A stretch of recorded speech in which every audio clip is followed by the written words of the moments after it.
한국의 가정들에 일어나는 최근에 좋지 않는 뉴스들을 다 여러분에게 소개하기가 어려워요.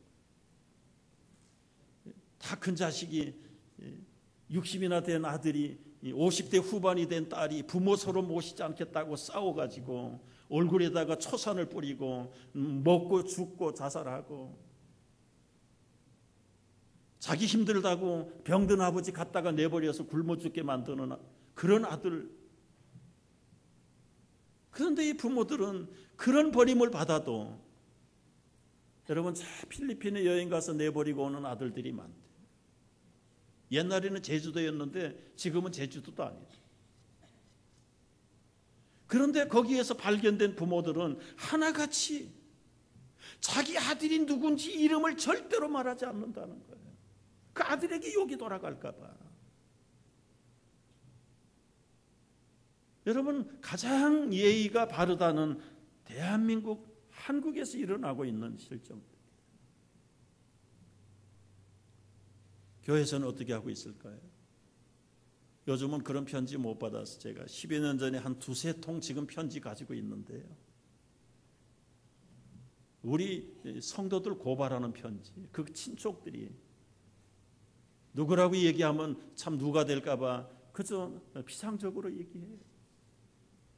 목사님 교회에 그자가 안수 집사입니다. 권사입니다. 집에서 어떻게 하는지, 처가에 어떻게 하는지, 부모에게 어떻게 하는지 아시면은 그분들에게 직분을 줘서 안 될 겁니다.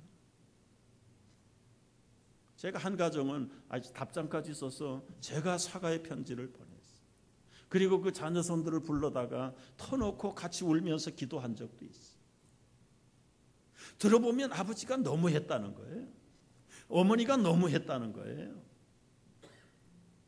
한이 맺혔지요. 그런데 성경은 보세요. 너희에게 섭섭해진 부모를 공경하라, 공경하지 말라, 그렇게 말하지 않았어. 너희에게 유산을 주는 부모만 공경하라, 그렇게 말하지 않았어. 조건이 없어요. 일단 부모는 부모예요. 내 부모를 공경하라, 거기에 단서가 붙지 않았습니다.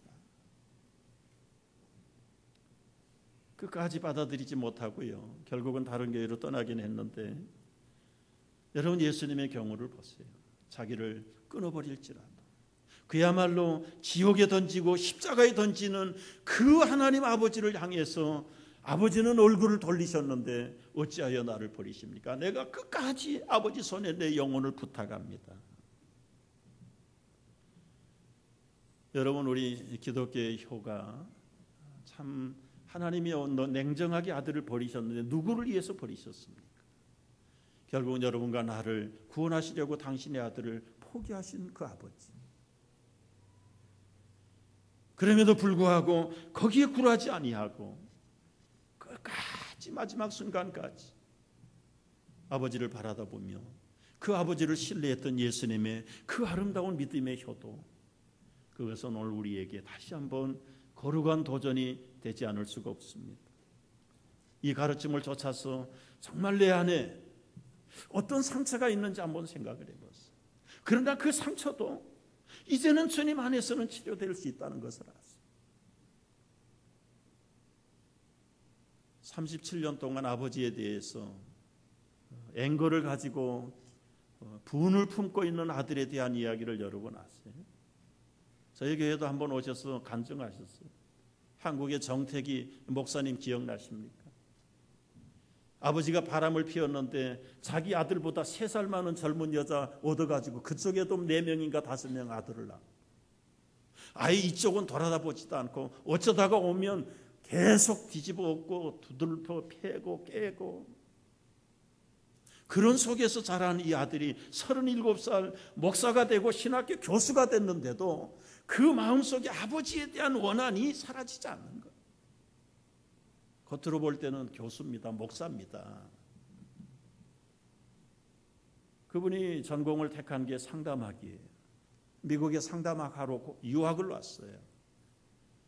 어느 소그룹에 들어가서 프랙티스를 하는데 자기의 지난 날들의 트라우마를 꺼내놓고 쓴뿌리를 꺼내놓고 치유받는 거예요. 자기 지나온 이야기들을 다 했어요. 그리고 형제 자매들이 그 얘기를 들으면서 같이 가슴을 치고 울어. 나도 당신 같으면 그런 앵거를 품고 살 수밖에 없겠다. 그러나 이제 우리가 예수님 안에서 예수님을 바라보자. 당신 아버지는 당신을 지옥에 보내지는 않았잖아. 그런데 하늘의 아버지는 독생자 예수 그리스도를 십자가에다가 못 박아버리고 그 영혼은 사실은 지옥의 고통까지 감당한 겁니다. 그런데도 예수님은 그 아버지를 사랑하고 신뢰하잖아요. 성령이 그의 마음을 어루만져 주시고 치료해 주셨어요. 통곡을 하고 내가 돌아가면 그 아버지를 꼭 찾아가서 용서하리라. 그리고 용서를 받으리라. 공부가 끝나고 돌아가서 병들어 있는 아버지 찾아가서 자기가 용서한 게 아니라 용서를 받았어요. 그때 하늘로부터 임하는 능력이 한국의 내적 치유의 권위자가 되게 한 거죠. 권위자가 되게 하려고 해서 된 게 아니라 자기가 그 트라우마를 치유받고 쓴뿌리를 치유받고 부모에 대한 그 앵거와 한을 치유받았을 때 수많은 부모에 대한 원한을 가지고 있는 한국의 자녀들에게, 젊은이들에게 엄청난 치유의 능력들이 일어나기를 시작합니다.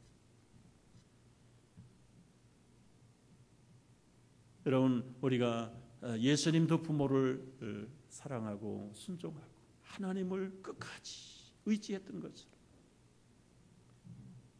두 번째, 우리가 부모를 사랑하는 것은 명령입니다. 부모 공경은 하나님의 명령이. 여러분, 성경은 문체가 두 가지로 되어 있어요. 하나는 서술형입니다. 하나는 명령형입니다. 서술형은 설명한 거예요. 그 설명을 잘 듣고 이해가 되면 은혜가 넘쳐요. 그러나 서술형이 때로는 어려울 때가 많아. 오히려 우리 쉬운 어린아이들에게는 이거 해라, 이거 하지 말라, 명령형이 오히려 더 편해. 그런데 그 수많은 명령형 가운데 내 부모를 공경하라 하는 것은 서술형이 아닙니다. 명령형입니다.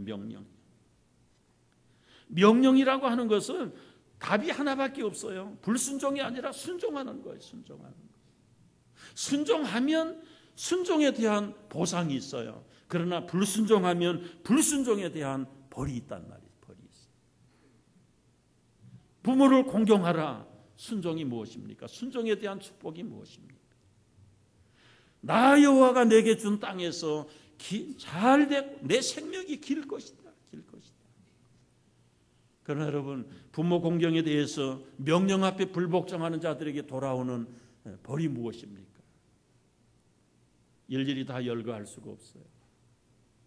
까마귀가 와서 그 눈을 쪼아버릴 거라고, 돌로 쳐 죽인다고 그랬어요.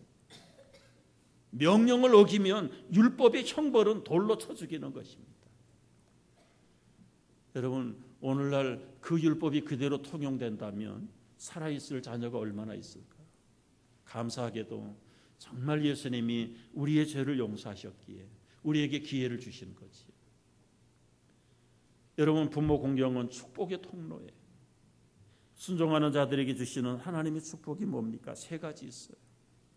이 형통의 축복입니다. 너는 내가 잘 되는 복이라고 그랬어요. 잘 되는 복이에요. 여러분, 부모 공경이 어떻게 잘 되는지 보세요. 아마 나이가 17, 18 한참 팔팔한 젊은 아들에게 아버지가 흔들어 깨우고 따라 나오라고 그러고, 아버지는 나이가 한 100세가 넘었어요.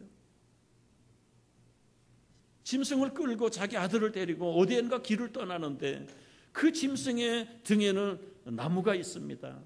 아버지 손에 횃불이 들려 있습니다. 하루를 가고 이틀을 가고 사흘길을 갑니다.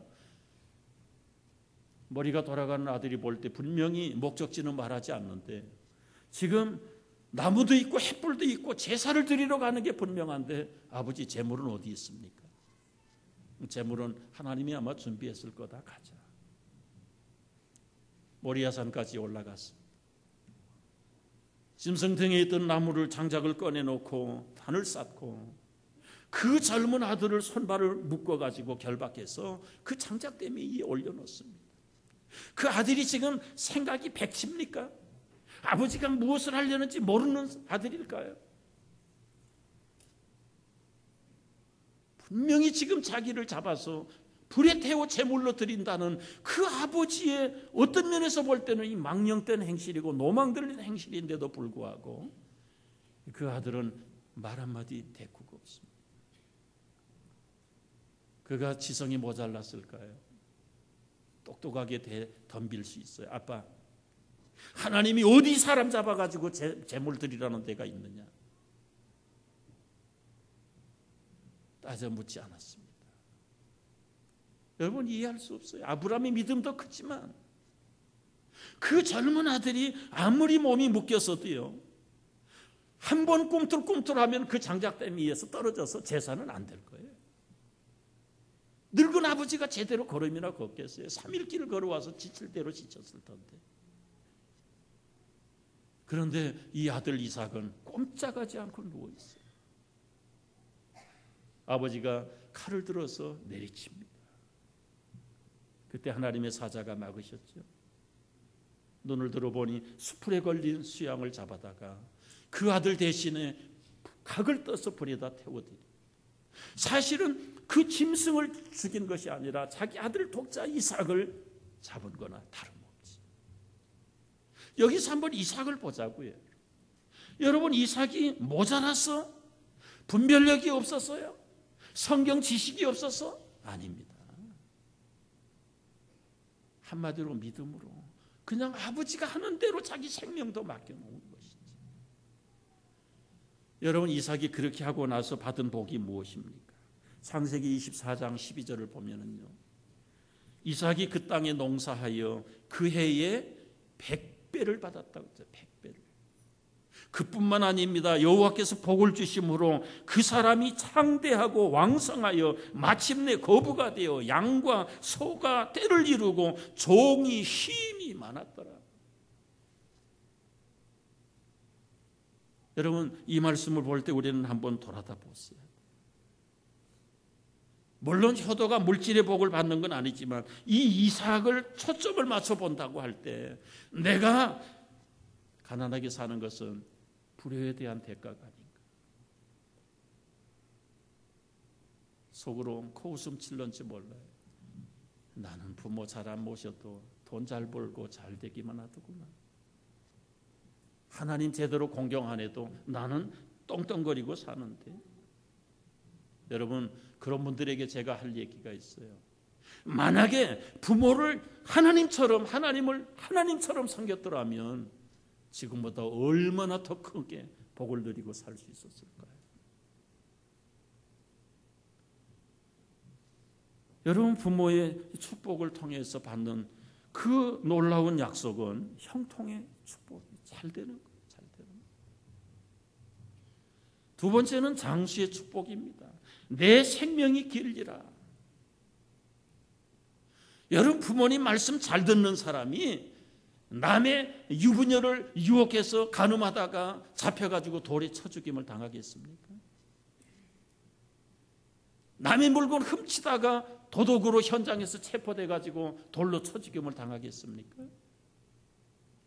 약속 있는 첫 계명이라는 것은 인간관계 속에서 부모와의 관계, 부모와 순종하면은 부모를 순종하는 사람이 살인할 수 없고 간음할 수 없고 도둑질할 수 없고 거짓 증거할 수 없어요.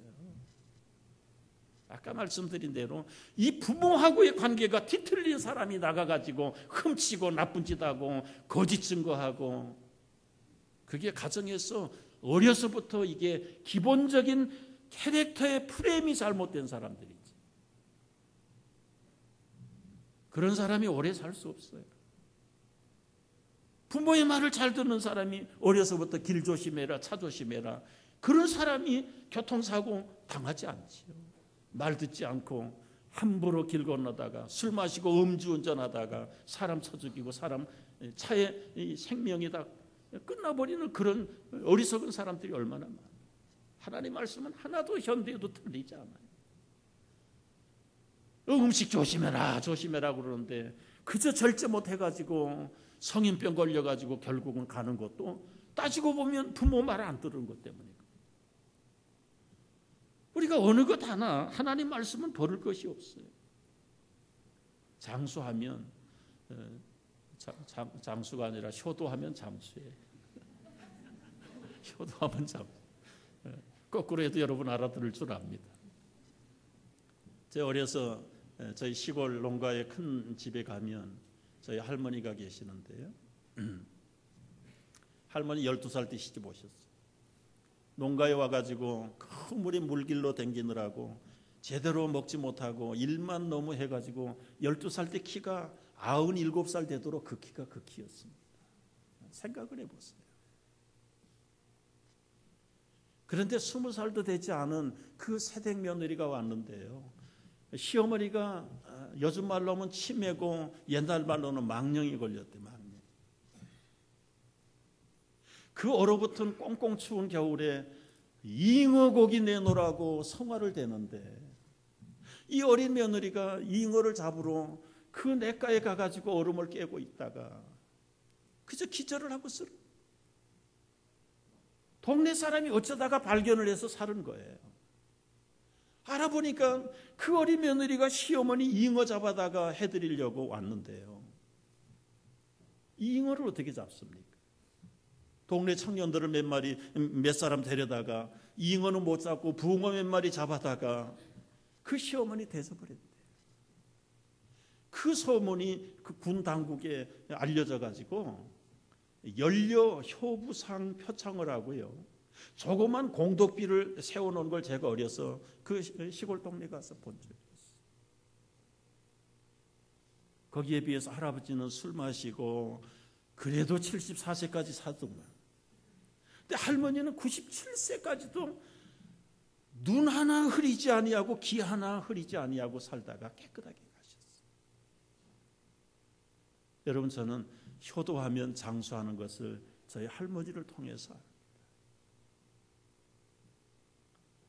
여러분, 만수무강 장수하기를 원하면 부모에게 효도하실지어다. 아멘.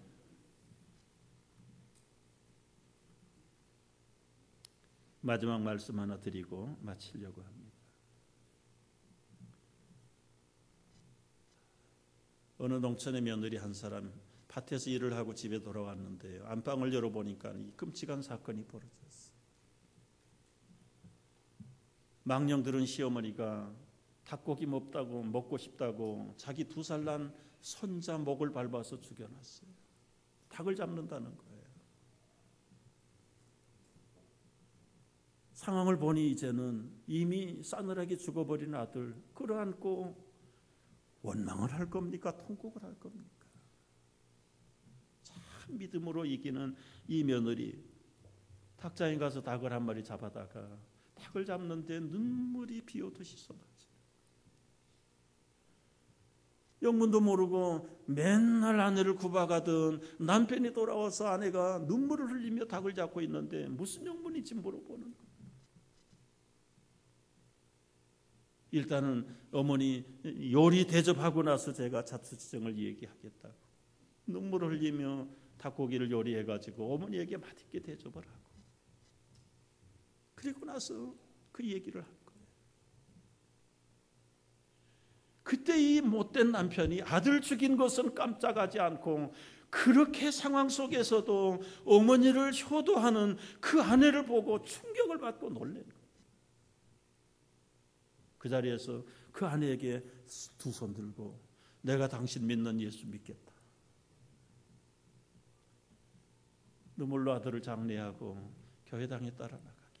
그 소문이 동네에 퍼지면서 온 동네가 그 며느리가 믿는 예수님에게 다 나왔다는 그 시골 교회 간증이 있어요. 여러분, 우리가 너무 똑똑해요. 그런 어머니 따진들 뭘 하겠어요? 따진다고 죽은 자식이 돌아오겠습니까? 오히려 원수 지고 안 본다고 해서 끝나는 것입니까?